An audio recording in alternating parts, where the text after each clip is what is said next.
अरनमनई 4 असम में एक पुजारी और उसकी बेटी एक उत्सव के दौरान नाव से मंदिर जाते हैं। जब बेटी घायल हो जाती है और उसका खून नदी में फैल जाता है तो इससे बाक नामक एक आकार बदलने वाला राक्षस मुक्त हो जाता है। बाक बेटी को मार देता है और उसका रूप धारण कर लेता है। फिर पुजारी बाक की आत्मा को एक बर्तन में बंद कर देता है और उसे अपनी पत्नी की खातिर हमेशा के लिए अपनी बेटी की जगह लेने के लिए मजबूर कर देता है। दृश्य एक गांव में बदल जाता है जहां सल्वी और उसका पति संतोष अपने बच्चों शक्ति और सर्वनन जूनियर के साथ रहते हैं। संतोष की जंगल में दिल का दौरा पड़ने से मृत्यु हो जाती है और सल्वी जाहिर तौर पर अपने कुएं में फांसी लगा लेती है। अपनी मृत मां को देखकर शक्ति कोमा में चली जाती है। मौतों की खबर सुनकर सल्वी के भाई सर्वनन, जो एक वकील हैं, अपनी चाची के साथ शोकाकुल बच्चों से मिलने जाते। सर्वनन को संदेह है कि सल्वी की मौत आत्महत्या नहीं थी और वह गांव के प्रधान के बेटे रवि के साथ पुलिस स्टेशन जाता है। इंस्पेक्टर ने उन्हें बेरहमी से भगा दिया। फिर रवि सर्वनन को अपने दिवंगत बहनोई का एक वीडियो दिखाता है जिसमें उसकी मौत से पहले एक स्वामी उसका पीछा कर रहा था। बाद में जब वे अपनी जीप में होते हैं तो एक आत्मा हमला करती है और सर्वनन जांच करने के लिए बाहर निकलता है। इस दौरान सल्वी जैसी दिखने वाली एक आत्मा रवि पर हमला करती है। रवि की चीख सुनकर सर्वनन वापस आता है और पाता है कि जीप और रवि गायब हैं। केवल वीडियो कैमरा पीछे रह गया है जिसमें एक बार फिर से स्वामी की फुटेज दिखाई दे रही है। अगली सुबह सर्वनन को जीप एक पेड़ से टकराई हुई मिलती है और उसके ऊपर रवि की लाश पड़ी होती है। शुरू में पुलिस को उस पर संदेह था, लेकिन सर्वनन वीडियो कैमरा के सबूतों का उपयोग करके अपना दोष साफ करता है।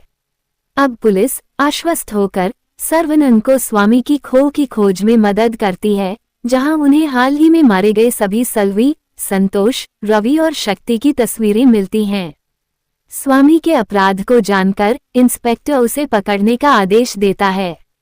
सर्वनन को पता चलता है कि शक्ति, इंस्पेक्टर और दिवंगत रवि सभी की जन्मतिथि एक ही है। वह माया से पुष्टि करता है कि उन तीनों में एक लाल तिल भी आम है और उसे बच्चों की रक्षा करने के लिए कहता है। सर्वनन इंस्पेक्टर को बचाने के लिए स्वामी से भिड़ जाता है।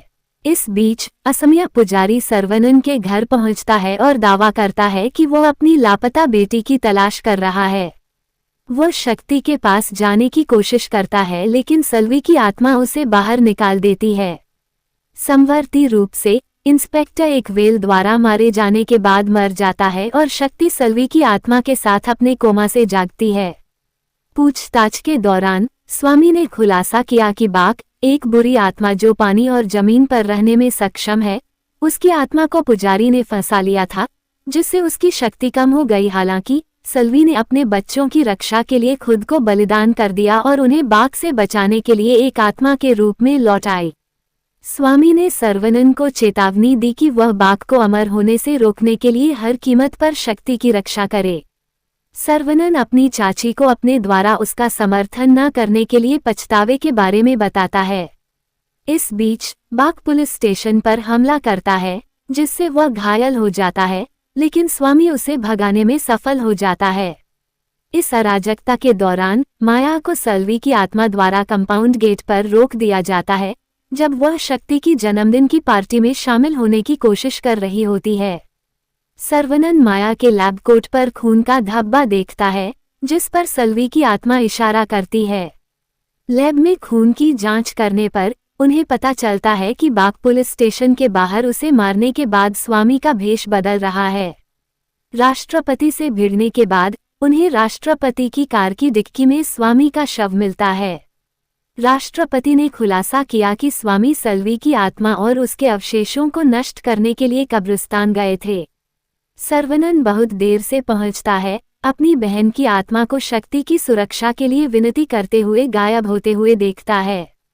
बाक फिर से शक्ति का दावा करने के लिए प्रकट होता है, लेकिन माया उसके साथ मंदिर उत्सव में भाग जाती है।